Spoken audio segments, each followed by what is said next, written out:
संत Ignatius कहते हैं, आध्यात्मिक निराशा के समय कभी निष्क्रिय न रहें। आपको अपनी प्रार्थनाओं को गहन करने की जरूरत है। इसे करने का इससे बेहतर तरीका क्या हो सकता है सिवाय रोजरी के।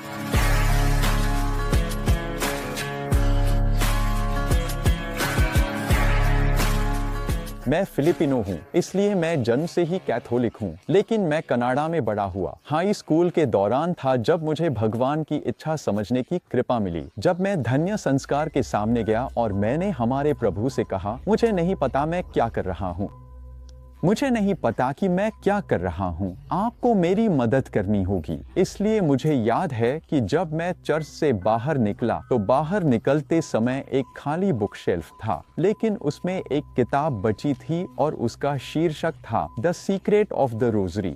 मैंने उसे पढ़ डाला और पवित्र आत्मा ने मुझे रोजरी की शक्ति के बारे में विश्वास दिलाया और मैंने रोजरी की प्रार्थना हर दिन की।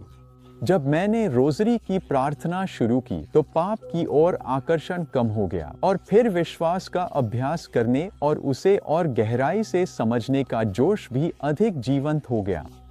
जब मैंने समुदाय फ्रांसिस्कन्स ऑफ द इमैक्युलेट में प्रवेश किया, हमने पूरी रोजरी प्रार्थना की। जब रोजरी को मूल रूप से प्रस्तुत किया गया था तो इसमें सभी रहस्य शामिल थे। तो सबसे पहले एक पुजारी के रूप में यह मेरे लिए, मेरी आध्यात्मिक जीवन के लिए और मेरी पादरी गतिविधि के लिए मानक है।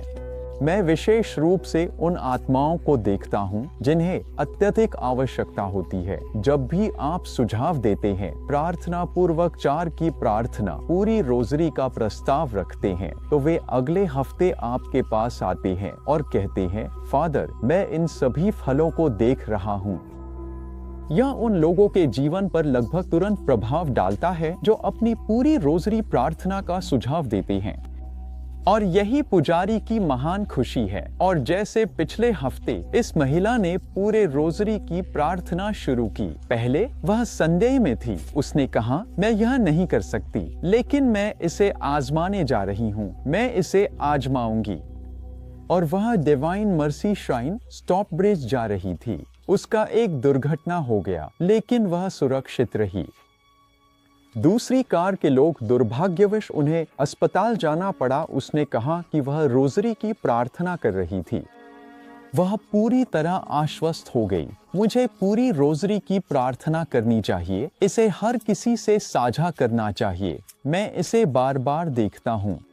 सेंट लुइस ग्रिगनियन डी मॉनफोर्ट कहते थे, अपनी मरियम के प्रति सच्ची भक्ति में मरियम के प्रति सच्ची भक्ति स्थायी होती है। हम धन्य वर्जिन मरियम से प्रेम करते हैं, आध्यात्मिक सांत्वना के समय में और आध्यात्मिक निराशा के समय में। और रोजरी वह ठोस साधन है जहां हम स्थिरता का अभ्यास और पालन कर सकते हैं।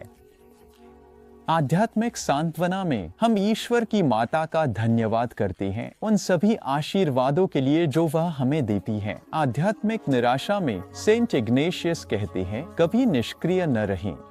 इसके विपरीत आपको अपनी प्रार्थनाओं को तीव्र करने की आवश्यकता है। इसे करने का इससे बेहतर तरीका क्या हो सकता है? रोजरी के साथ। रोजरी की प्रार्थना करते हुए आप ईश्वर की माता को दिखाते हैं कि आप उनसे प्रेम करते हैं। पवित्र शास्त्र में स्त्री और उसकी संतान सर्प के सिर को कुचल देगी। शुरुआत में ही यह युद्ध था, धन्य माता उसके सिर को कुचल देती है।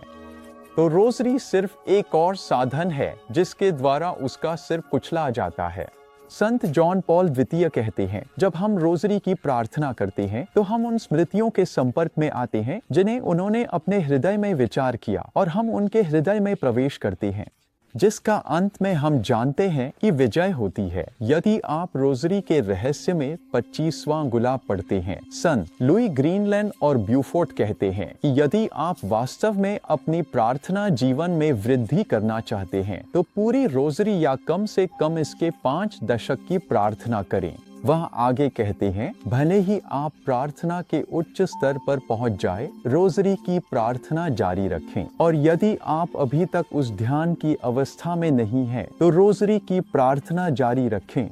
ध्यान के लिए खुद को तैयार करने के लिए तो वह कह रहे हैं कि आप कहीं भी हों, शुरुआत, मध्य या अंत में, रोजरी वह साधन है जिसके द्वारा आप अपने प्रार्थना जीवन में वृद्धि करते हैं।